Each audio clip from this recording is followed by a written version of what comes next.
Hello student, welcome to Equator Academy Dehradun. और फिर से मैं आप लोगों के लिए एक छोटा सा वीडियो लाया हूं आने वाले आपके उत्तराखंड समीक्षा अधिकारी और सहायक समीक्षा अधिकारी पदों के लिए, जो प्रारंभिक परीक्षा या प्रीलिम्स का एग्जाम हो सकता है। और टॉपिक जैसे कि आप लोग पढ़ पा रहे होंगे, लिखा हुआ है न्यूक्लियर पावर इन इंडिया।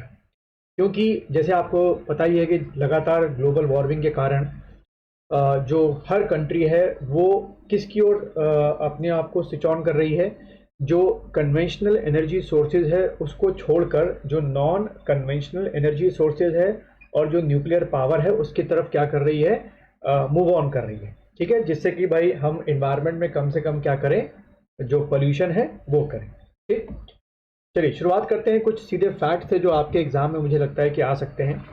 सबसे पहले आप ये नाम पढ़ होंगे, डॉक्टर होमी जे भाभा। तो एक क्वेश्चन जो सीधा आपके एग्जाम में आ जाता है कि हमारे भारत में जो एटॉमिक एनर्जी के इंट्रोडक्शन माने कह लें, या पितामह कह लें, या father of the atomic energy कह लें, वो डॉक्टर होमी जे भाभा को माना जाता है। तो अगर आपके एग्जाम में आप ये पूछेगा कि बताओ इन चारों में से किसको फादर ऑफ एटॉमिक एनर्जी कहा जाता है, तो बच्चों आप लोग टिक करके आएंगे डॉक्टर होमी जे भाभा। तो भाई एक क्वेश्चन तो आपका देखो यहाँ से ये तैयार हो गया। दूसरा क्वेश्चन आपसे ये पूछ सकते हैं कि हमारे भारत में परमाणु ऊर्जा आयोग, जिसको हम लोग बोलते हैं एटॉमिक एनर्जी कमीशन, वो कब बना था और किन के प्रयासों से बना था। तो हमारे भारत में एटॉमिक एनर्जी कमीशन जो है वो डॉक्टर होमी जे भाभा के प्रयासों से बना था। यहीं पे एक और चीज आपको समझनी है, और वो ये है जो आपके एग्जाम में आ सकता है कि एटॉमिक एनर्जी डिपार्टमेंट, देखो दोनों में फर्क है। अभी जो मैंने आपको बताया वो है एटॉमिक एनर्जी कमीशन, यानी कि परमाणु ऊर्जा आयोग, ये 48 में बना। और अगर क्वेश्चन आता है कि एटॉमिक एनर्जी डिपार्टमेंट या परमाणु ऊर्जा विभाग ये कब बना, तब टिक करके आना 1954 में। ठीक है, तो देखो 3-4 फैक्ट हमको यहां से मिल रहे हैं। फिर अगर हम बात करें एनपीसीआईएल की, जिसको हिंदी में बोलते हैं भारतीय परमाणु विद्युत निगम लिमिटेड, इसकी जो स्थापना थी वो भारत सरकार ने 1987 में की। फिर से एक क्वेश्चन आपके एक एमसीक्यू में आ सकता है कि बताओ एनपीसीआईएल की स्थापना भारत सरकार ने कब की, तो आप टिक करेंगे 1987 में।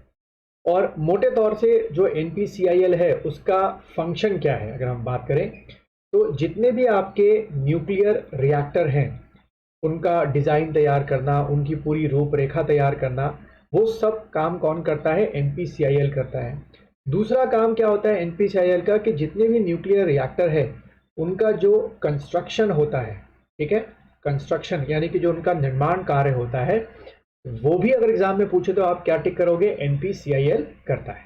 ठीक है, एक चीज आपके यहां से होगी। अब अगर आप तीसरा फैक्ट देखें, इससे भी आपका एक क्वेश्चन बन सकता है कि 31 जनवरी 2021 तक जो हमारे भारत में 22 न्यूक्लियर रिएक्टर हैं, अभी आगे मैं बताऊंगा, इन 22 न्यूक्लियर रिएक्टर से कितनी बिजली पैदा होती है। तो देखो बच्चों आप लोग ये टिक करके आओगे, कितना, 6780 मेगावाट, और अगर ये परसेंटेज में कन्वर्ट करेंगे तो 1.9% होता है। तो यानी कि यहां से बच्चों आपके दो क्वेश्चन बन गए। पहला क्वेश्चन पूछेगा कि एटॉमिक एनर्जी या न्यूक्लियर रिएक्टर, जो हमारे पास 22 न्यूक्लियर रिएक्टर्स हैं, उससे कितना मेगावाट बिजली बनती है। चार ऑप्शन आपको दे रखे होंगे, तो आप टिक करेंगे 6780 मेगावाट। या बच्चों अगर आपसे पूछेगा कि कितना परसेंटेज वाइज होगा, तो आप टिक करेंगे 1.9%।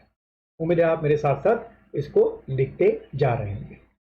फिर हमारी भारत सरकार ने 2032 तक, यानी कि मोटे तौर से आज से ठीक 10 साल बाद, जो हमने ऑब्जेक्टिव रखा है कि हम न्यूक्लियर रिएक्टर से कितनी बिजली बनाएंगे, तो हम बनाएंगे उस समय तक हमने जो लक्ष्य रखा है 27,500 मेगावाट। ठीक है, तो ये भी आपका एक एक्सपेक्टेड जो टारगेट है वो भी कई बार आपसे पूछ लिया जाता है। जैसे कि मैंने बताया पहले पहले कि अभी हमारे भारत में कितने हैं, 22 रिएक्टर्स हैं। अभी हम देखेंगे कहाँ कहाँ पर हैं। अब एक क्वेश्चन आता है कि पूरी दुनिया में टॉप 3 जो देश हैं जहां पर न्यूक्लियर एनर्जी का अच्छा खासा प्रोडक्शन और कंजम्पशन आपका होता है, वो कौन से हैं। तो भाई पहले नंबर पे आप क्या टिक करके आएंगे, पहले नंबर पे आप टिक करके आएंगे यूएसए को। दूसरे नंबर पे आप टिक करके आएंगे किसको, फ्रांस को। ठीक है, और थर्ड नंबर पे आप टिक करके आएंगे किसको, चाइना को। तो एक क्वेश्चन आपका देखो यहां से सॉर्ट आउट हो गया। अब जो वो 22 रिएक्टर्स हैं उनका एक लोकेशन देख लेते हैं भारत में। तो देखो आपको क्या करना है, इंडिया का मैप की तरफ देखो, आपको एंटी क्लॉकवाइज याद करना है। जैसे कि भाई ये आपकी क्लॉक हो गई, ये 12 हो गया, ये 3 हो गया, ये 6 हो गया, ये 9 हो गया, आपको क्या चलना है, एंटी क्लॉकवाइज। तो हम सबसे पहला लेंगे न्यूक्लियर रिएक्टर अपने यूपी का जो है, वो है आपका कौन सा, यूपी वाला, यहाँ पे आपको मिल रहा होगा नरोरा। ठीक है, तो यहाँ पे आप क्या लिखेंगे, नरोरा। उसके बाद दूसरा न्यूक्लियर रिएक्टर जो है उसके लिए आपको कहाँ आना पड़ेगा, राजस्थान। और जो राजस्थान में उसका नाम क्या है, रावत भाटा। लिस्ट में आप देख रहे होंगे, मैंने लिखा भी है रावत भाटा, ये रहा आपका रावत भाटा। थर्ड के लिए आप कहाँ पे आएंगे, गुजरात में आएंगे। तो गुजरात में जो न्यूक्लियर रिएक्टर है उसका जो नाम है वो आप जैसे देख रहे होंगे, काकरापारा। ठीक है, काकरापारा, एक गुजरात का आपका हो गया। उसके बाद फिर आप महाराष्ट्र में आएंगे। जो महाराष्ट्र का न्यूक्लियर रिएक्टर है उसका जो नाम है वो है तारापुर। उसके आप ये कौन सा हो गया आपका, फोर्थ। फिर पांचवा कहाँ पर, कर्नाटका में है। देखो एंटी क्लॉकवाइज चल रहे हैं हम लोग बच्चों, ठीक है। तो जो कर्नाटका में है वो देखो कौन सा है, कैगा। ठीक है, और 6 और 7 ये दोनों न्यूक्लियर रिएक्टर तमिलनाडु में। जो छठवां है आपका 6 आप मान के चले, कुडनकुलम है, कुडनकुलम।